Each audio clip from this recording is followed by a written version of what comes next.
Investidores, vamos atualizar aqui a nossa análise do S&P 500, o principal índice da Bolsa de Valores americana, que nesse momento está aqui na casa dos 3.645 pontos. Eu estou aqui com o gráfico de futuros do S&P em um time frame semanal para a gente fazer essa análise, tá?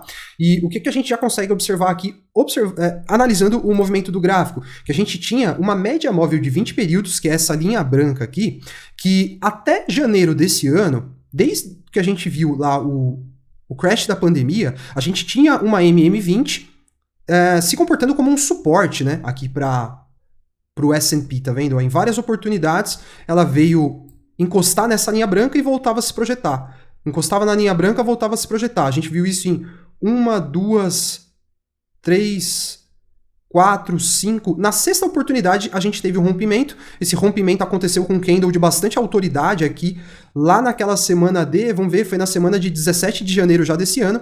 E aí a gente teve, então, o início de um ciclo corretivo aqui para a Bolsa Americana. E aí essa média móvel de 20 períodos passou a se comportar, então, como uma resistência. Ela que era um suporte, se comportou como um suporte durante todo o período pós-pandemia. A partir de janeiro desse ano, passou a se comportar como uma resistência. Ó, um teste e a bolsa não conseguiu romper.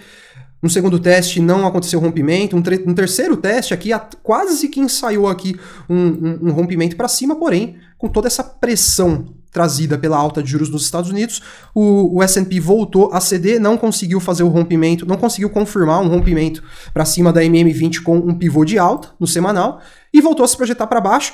A gente observa aqui que a MM20 no semanal continua incursionada para baixo, sinalizando para a gente que de fato entramos em tendência de baixa. A gente também consegue evidenciar essa tendência de baixa observando aqui os topos e fundos descendentes que vêm sendo deixados já durante esse ciclo corretivo, né? A gente liga esses pontos aqui e a gente tem então uma tendência claríssima de baixa e a gente pode até interpretar esse movimento da seguinte forma, ó. A gente fez aqui um movimento de onda 1, uma onda 2 corretiva, um terceiro movimento de impulso de onda 3, onda 3, tá certo? Depois um movimento corretivo de onda 4, e a gente pode estar aqui com uma onda 5 em curso, que nas nossas projeções provavelmente vai levar o S&P lá para os níveis pré-pandemia, certo? Quem acompanha as minhas análises aqui do S&P sabe que eu já venho projetando o principal índice da Bolsa Americana aqui nos níveis pré-pandemia já há um bom tempo, desde que a gente iniciou esse ciclo corretivo aqui, eu já acreditava que o Federal Reserve vai forçar uma desaceleração na economia americana para que eles consigam controlar a inflação, e isso provavelmente vai trazer a Bolsa Americana, então, para aqueles níveis antes do Corona Crash, né? A gente teve o Corona Crash se iniciando lá na semana de 17 de fevereiro de 2020. E aí a gente tem alguns alvos, né, para esse ciclo corretivo do S&P. A gente pode colocar dois alvos aqui na nossa análise. A gente pode projetar através de uma projeção de FIBO, que ó, daria pra gente aqui uma margem próxima aqui dos 3.166 pontos, né, nessa linha branca, certo? Já lá no nível pré-pandemia, né? E a gente também poderia projetar através do método de retração de FIBO, né?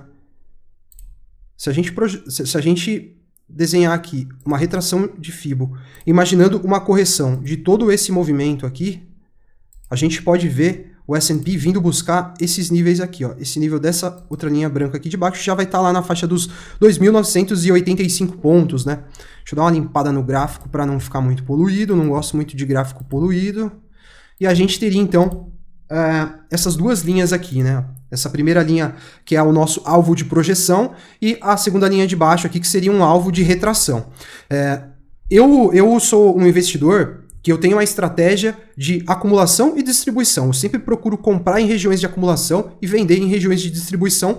E aí com isso eu monto preço médio nas regiões de acumulação e eu vou executando vendas parciais dentro das regiões de distribuição. E eu entendo, investidores, que a gente vai entrar aqui num contexto bem positivo para a gente iniciar um processo de acumulação quando o S&P atingir esse retângulo amarelo que eu acabei de desenhar aqui, tá? A partir desse ponto aqui, eu já entendo que a gente entrou aqui em uma zona de acumulação que passa a ser interessante. É claro que não significa que o S&P possa cair só até esse retângulo amarelo, pode ser que ele caia até mais, por isso a gente tem outros níveis aqui que também são níveis que para mim serão gatilhos de acumulação, né? Então o meu primeiro gatilho estaria aqui no retângulo amarelo, o segundo gatilho aqui já na faixa dos 3.178 pontos, mais ou menos aqui na nossa linha branca, e o terceiro gatilho aqui na faixa já lá próxima dos 3.000 pontos, né? que é essa linha branca aqui de baixo. Então, eu entendo toda essa região aqui como uma região muito interessante para acumulação, apostando aí em lucros futuros com a recuperação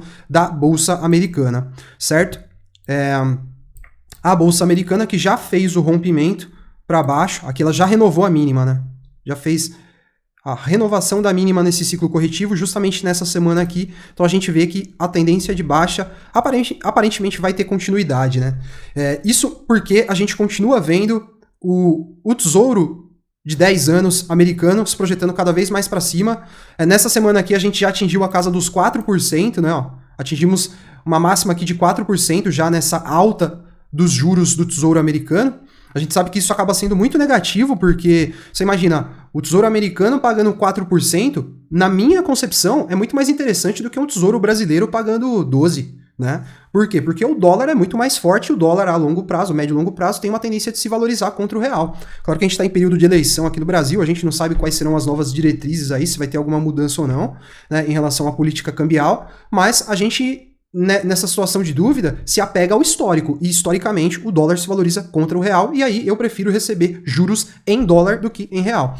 E isso eu tô falando do real, que não é uma moeda forte, mas também não é uma das piores. Se a gente comparar com os nossos vizinhos argentinos aqui, essa situação se torna ainda mais interessante para os argentinos, né? Investirem em tesouro americano para receber rentabilidade em dólar. E aí, uma curva de juros na ascendente faz com que o quê? O DXY, que é o indicador que mostra pra gente a força do dólar contra uma cesta de moedas fortes no mundo, como libra esterlina, euro e ien, a gente vê que o DXY continua em alta, e eu acredito que, assim, é bem provável que a gente veja o DXY arrefecendo esse movimento de alta quando a gente vê a curva de juros americana se estabilizando, né? Eu acredito que a gente tem aqui uma possibilidade de ver o DXY vindo a alcançar essas máximas aqui na casa dos 120 pontos, né? Que seriam máximas de lá de 2002, você vê, ó, desde 2002 a gente não atinge esse nível, né, dos 120 pontos, e me parece que é para lá que a gente tá, que nós estamos nos encaminhando aqui. E isso é bom para os americanos, falar de um dólar forte deixa a impressão de que, pô, da hora eles devem estar sorrindo à toa. Só que não, investidores, não exatamente. Quero até compartilhar com vocês aqui uma matéria. Vamos lá. Conforme os banqueiros centrais de todo o mundo tentam controlar a inflação aumentando as taxas de juros, o Federal Reserve está fazendo isso de forma mais rápida e agressiva que a maioria. Como consequência, as taxas agora são visivelmente mais altas nos Estados Unidos do que em outras grandes economias, chamando a atenção de investidores atraídos pelos retornos mais altos, mesmo de investimentos quase conservadores, né, como o título de Tesouro Americano. À medida que o dinheiro entra para o Tesouro Americano, o valor do dólar aumenta. Isso é bom para eles? Isso é bom para a Bolsa Americana? Negativo. As empresas americanas com grandes operações internacionais estão sendo prejudicadas quando convertem as vendas fora do país em dólares. Os lucros tanto da Microsoft como da Nike, por exemplo, diminuíram recentemente. Mais de 60% das vendas da Apple são para fora dos Estados Unidos. A empresa e outras gigantes da tecnologia, que dominam muitos índices de ações, têm mais chances de sofrer com a força do dólar quando divulgarem seus resultados financeiros mais recentes nas próximas semanas. Ben Leidler, estrategista de mercados globais da eToro, estima que a alta do dólar vai cortar 5% dos lucros, vai cortar 5% do crescimento dos lucros das empresas do S&P este ano, ou aproximadamente 100 bilhões. E aí o que a gente sabe é que menos lucro para as empresas é igual a bolsa para baixo, né? Essa aqui é a grande realidade, por isso que a gente está aqui mirando em boas regiões para que a gente possa acumular ações americanas, né? Ações americanas, e também aqueles outros ativos que são correlacionados com a bolsa americana, como criptomoedas, Bitcoin, né?